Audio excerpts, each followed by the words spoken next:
Fuyez ces entreprises toxiques comme la peste. Et ouais, on en a déjà parlé dans d'autres vidéos. Le marché de l'emploi est complètement éclaté au sol. Il n'y a clairement pas de travail pour tout le monde. Et quand il y a du travail, les salaires ne sont pas attirants. Les conditions de travail non plus. Souvent, pour un métier donné, les salaires n'ont pas évolué en 15 ans, même pour les métiers dits qualifiés où il faut des diplômes et de l'expérience. Mais il y a encore un autre aspect du travail en 2025 dont on parle peu. C'est le côté nocif, le côté toxique de l'environnement du travail. Il y a clairement des entreprises dans lesquelles tu veux pas bosser. Pas parce que le salaire est mauvais, pas parce que les conditions de travail sont a priori mauvaises, pas parce que c'est une entreprise qui n'a pas une belle réputation, mais tout simplement parce que l'ambiance de merde qui y règne. Parce que c'est toxique, parce que tu travailles avec des gens toxiques, dans une ambiance toxique, nocive, avec un petit chef qui te casse les pieds, ok? Avec un patron qui te respecte pas, on te parle mal, tu n'es qu'un numéro, tu n'es pas considéré, on s'en fout que tu bosses bien. C'est ça aussi la réalité du marché de l'emploi actuellement. Et ces genres d'entreprises sont des entreprises à fuir. Faut pas oublier qu'on passe beaucoup de temps de notre vie au travail. Et quand tu passes 35 minimum, plus souvent 39 ou plus d'heures par semaine dans un environnement de merde, toxique, nocif, bah ça te bouffe ta santé mentale. À petit feu, mais ça te la bouffe. Donc c'est des entreprises dans lesquelles tu ne veux pas bosser. Et ce que je te propose aujourd'hui, c'est qu'on regarde ensemble comment on fait pour détecter une entreprise toxique, une entreprise nocive, une entreprise dans laquelle tu n'as pas envie de bosser avant d'y aller, avant d'y bosser.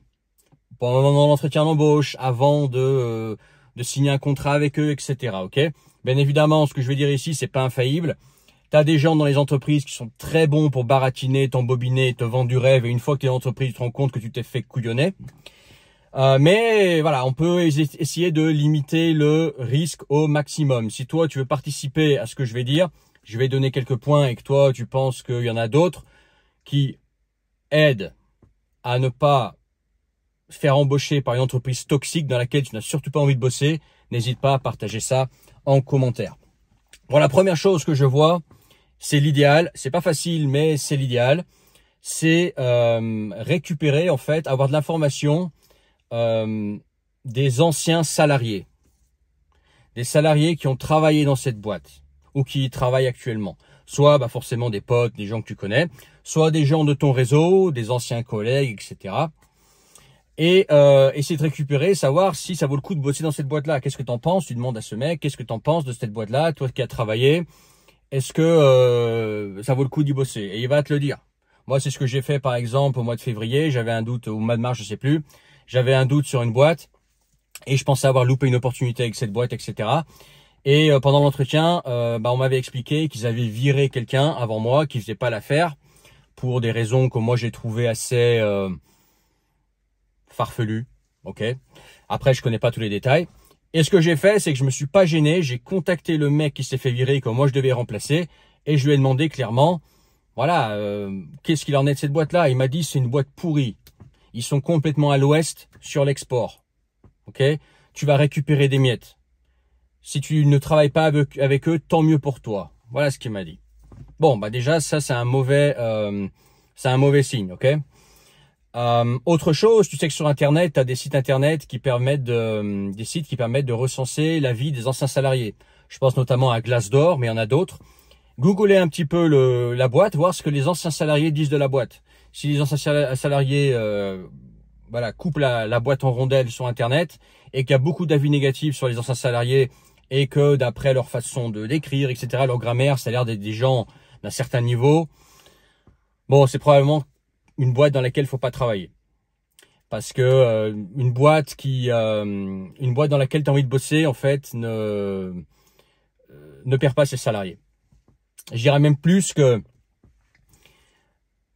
c'est une condition plus importante pour faire rester ses salariés que le salaire. Si tes salariés dans ta boîte se sentent bien, ils vont avoir moins tendance à aller à la concurrence ou changer de boîte, même pour une augmentation, parce qu'ils sont tellement bien dans leur boîte.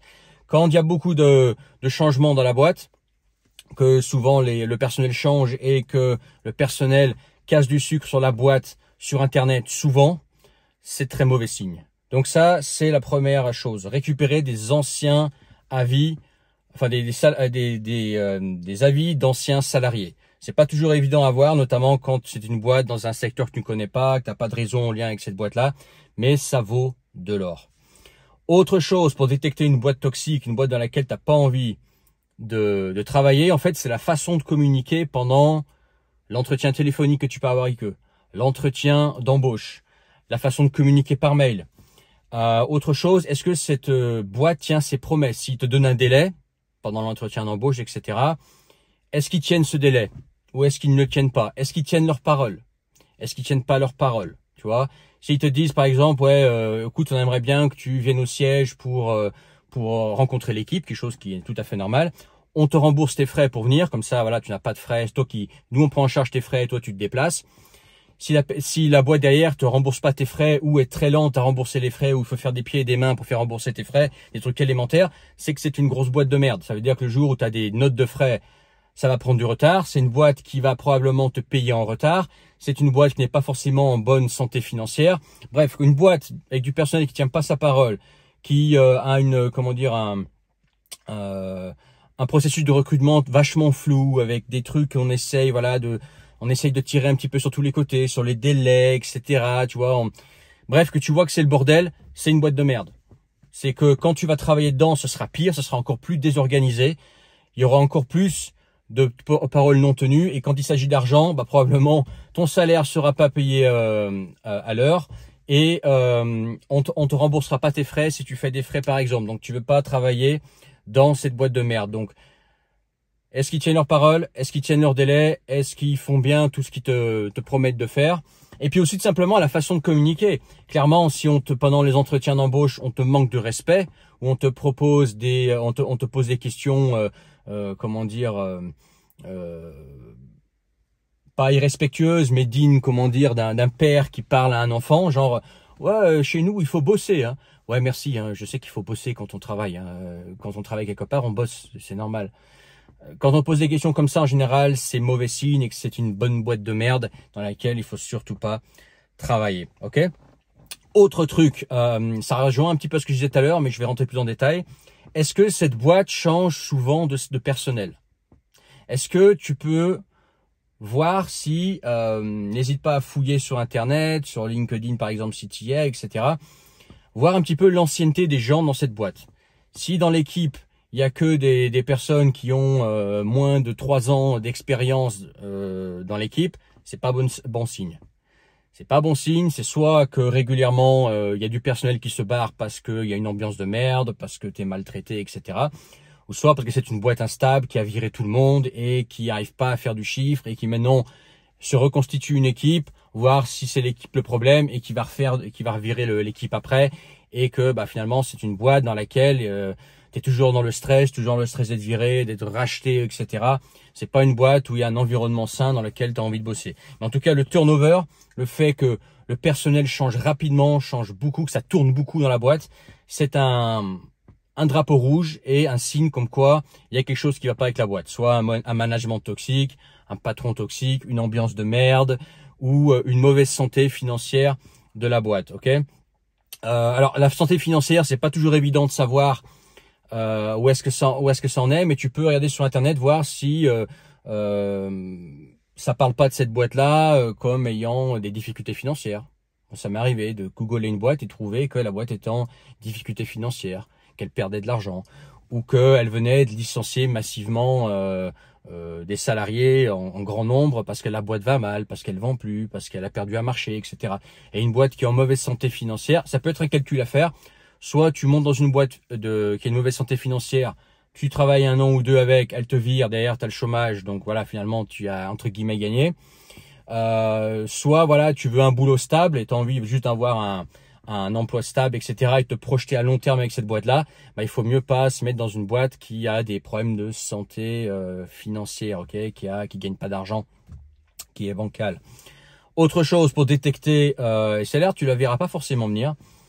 Mais pourtant elle est très très pertinente pour détecter si c'est une boîte de merde ou pas, une boîte toxique, une boîte dans laquelle tu veux surtout pas bosser, c'est regarder la vie des clients. En général, une boîte qui traite mal ses clients, traite encore plus mal ses salariés.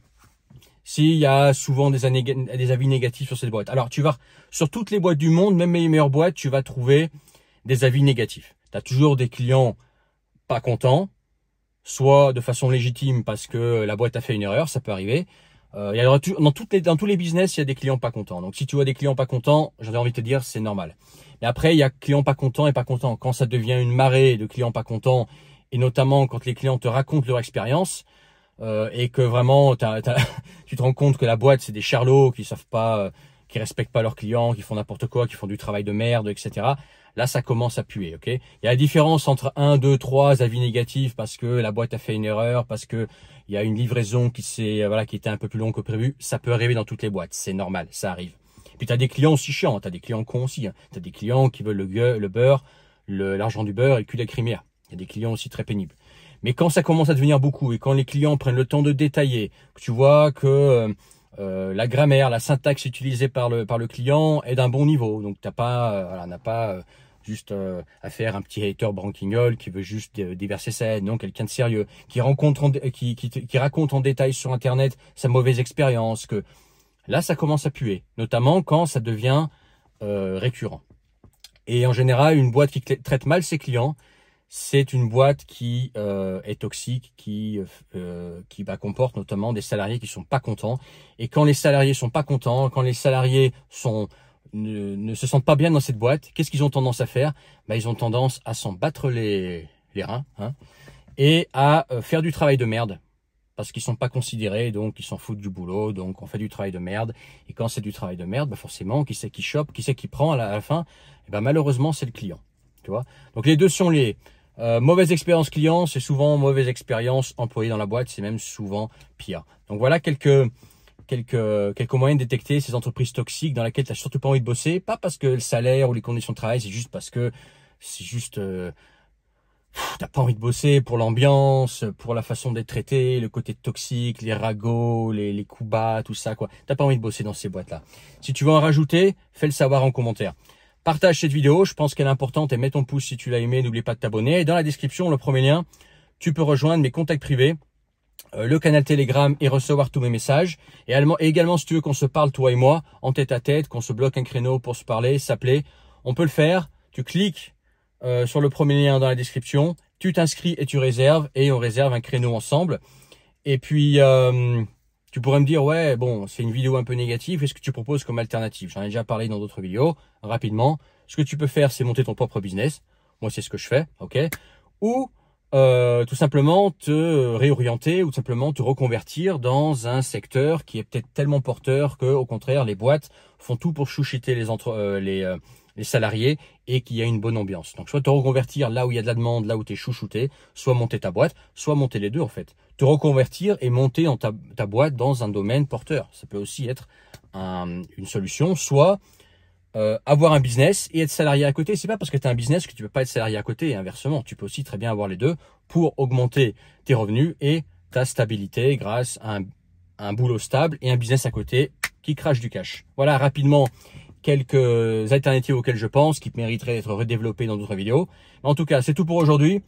Je te dis à bientôt. N'oublie pas de t'abonner, mettre ton pouce, partager. Et puis, dis-moi en commentaire si toi, tu as un autre moyen de détecter une entreprise toxique avant d'être dedans. Fais savoir en commentaire. Je pense que ça aidera pas mal de monde en 2025. Allez, ciao.